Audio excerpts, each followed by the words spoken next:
स्वागत है। कैसे हैं आप सब? मैं आशा करती हूँ कि आप सभी स्वस्थ होंगे। देखिए बच्चों, सबसे ज़्यादा जरूरी है आपका स्वस्थ रहना, और स्वस्थ रहने के लिए हमें क्या करना चाहिए? अच्छी दिनचर्या का पालन करना चाहिए, जैसे सुबह जल्दी उठना, रात्रि को जल्दी सोना, योगासन, व्यायाम करना और अच्छा भोजन करना। तो जब हमारा शरीर स्वस्थ हो जाएगा तो उसके बाद हमारा अगला कार्य क्या है? पढ़ाई करना, क्योंकि विद्यार्थी जो होते हैं उनका मुख्य लक्ष्य है पढ़ना। और पढ़ने के लिए जो कार्य हम आपको भेज रहे हैं वो आप सुनिए, पढ़िए और अपनी कॉपियों में करिए। पिछले वीडियो में मैंने आपको अनेक प्रकार के वाक्य बनाना बताया, जिसमें हमने एन का प्रयोग सीखा, दिस और दैट का प्रयोग सीखा, और बहुवचन में दीज और दोस का प्रयोग सीखा। तो इसी कार्य में आगे बढ़ते हुए आज हम सीखेंगे इज, एम और आर का प्रयोग, क्योंकि कोई भी वाक्य जब हम बनाते हैं तो उसमें इज, एम, आर की महत्वपूर्ण भूमिका होती है। उसके बिना हमारा वाक्य नहीं बन सकता है। तो आइए, इसके कुछ नियम हैं जिन्हें हम बोर्ड पर पढ़ते हैं।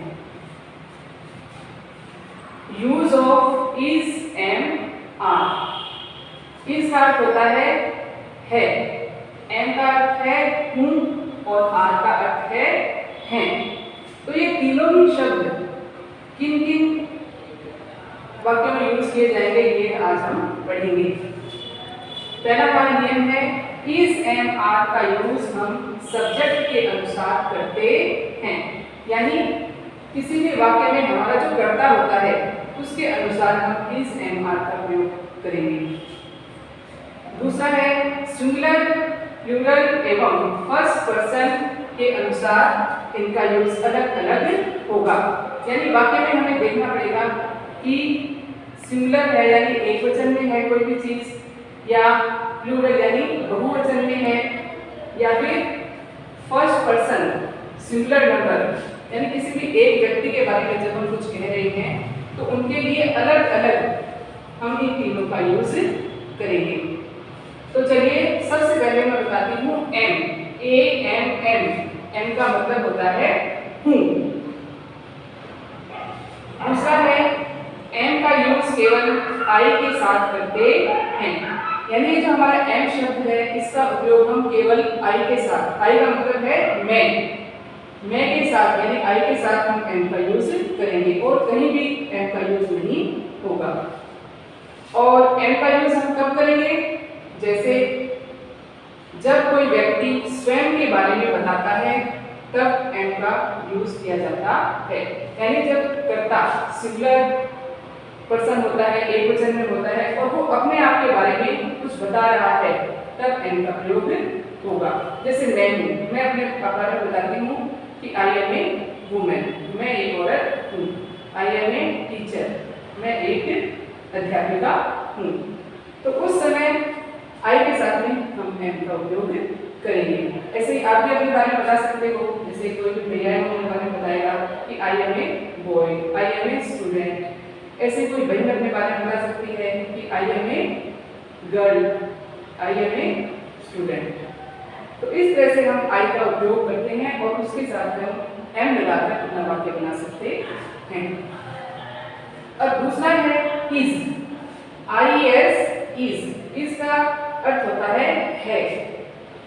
पीछे हमने दिस और दैट से संबंधित वाक्य बनाए थे, उसमें हमने दिस के साथ में इसका प्रयोग लगाया था। अब हम देखते हैं कि इसका प्रयोग हम कब करेंगे?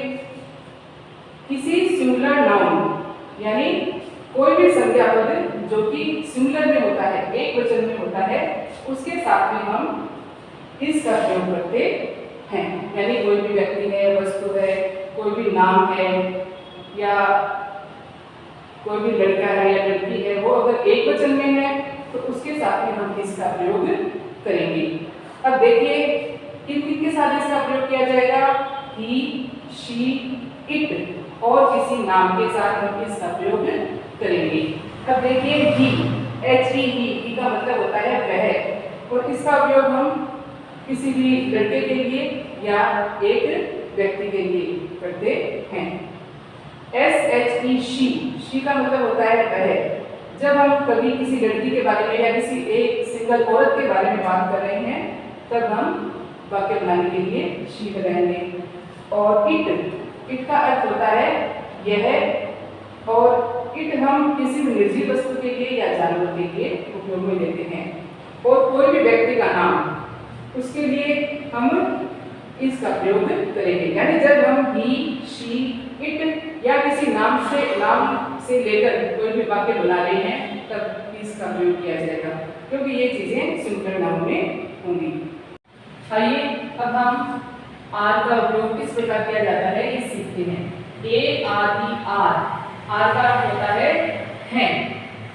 यानी बहुवचन के संबंध में हम आर का उपयोग करते हैं। बहुवचन से संबंधित, प्लूरल से संबंधित हम कोई भी वाक्य बनाते हैं तब उसमें हम आर लगाते हैं। जैसे we, they, these, those. We का मतलब हम, दे यानी वे, दीज ये और दोज वे। तो इनसे बनने वाले जो भी वाक्य होंगे वो बहुवचन में होंगे और उसके अंतर्गत हम आर का उपयोग करेंगे। हमारा चौथा नियम है सेकंड पर्सन यू के साथ आर आएगा, यानी जब हम किसी दूसरे व्यक्ति के बारे में कोई बात करेंगे तो उसके साथ आर का उपयोग करेंगे। जैसे मैं कहूंगी कि तुम एक लड़के हो, यू आर ए बॉय। तुम एक लड़की हो, यू आर ए गर्ल, तब भी आर का यूज होगा। तो यहाँ हमने देखा कि आर का उपयोग हम बहुवचन में करेंगे, वी, दे, दीज, दोज और यू के साथ में आर का यूज होगा। तो हमने इस, एम और आर के संबंध में कुछ नियम पढ़े। अब आइए इन एग्जांपल्स के माध्यम से हम देखते हैं कि किन किन में इस, एम, आर है वो सेंटेंस के अनुसार आएंगे।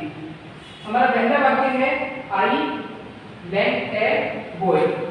आई के साथ मैंने बताया था कि हमेशा एम आता है, तो यहाँ हम लिख देंगे एम।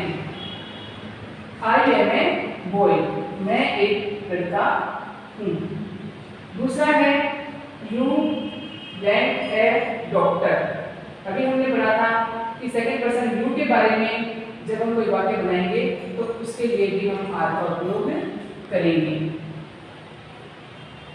तो हमारा वाक्य क्या बन गया, यू आर ए डॉक्टर, तुम एक डॉक्टर हो, तुम एक चिकित्सक हो। तीसरा है वी खालिस्तान स्टूडेंट्स। अब वी यानी हम बहुवचन में है और बहुवचन के लिए हम किसका उपयोग करेंगे, आर का। वी आर स्टूडेंट्स, हम छात्र हैं, हम विद्यार्थी हैं। चौथा है दे ब्लैंक गुड बॉयज। दे हैं यानी दे का मतलब वे बहुवचन में है और यहाँ भी देखिए आप बॉयज है बहुवचन में एक से ज्यादा है, तो इसके लिए हम क्या लगाएंगे, आर। और हमारा वाक्य क्या बना, दे आर गुड बॉयज, वे अच्छे लड़के हैं। हमारा पांचवा वाक्य है ही खालिस्तान माई ब्रदर। अभी मैंने आपको बताया था कि ही जो है वो किसी एक लड़के या एक आदमी के लिए हम काम में लेते हैं और एक वचन होने के कारण एक वचन के साथ क्या आएगा, इज, तो इसके साथ में हम इसका उपयोग करेंगे। तो हमारा वाक्य क्या बन गया, ही इज माई ब्रदर, वह मेरा भाई है। ऐसे आगे देखिए राम खालिस्तान फैक्ट, यानी यहाँ हम राम के बारे में वाक्य बना रहे हैं और राम एक ही व्यक्ति है, तो इसके लिए क्या आएगा, इज। तो क्या वाक्य बन गया हमारा, राम इज फैक्ट, राम मोटा है। आगे देखिए इट ब्लैंक ए चेयर।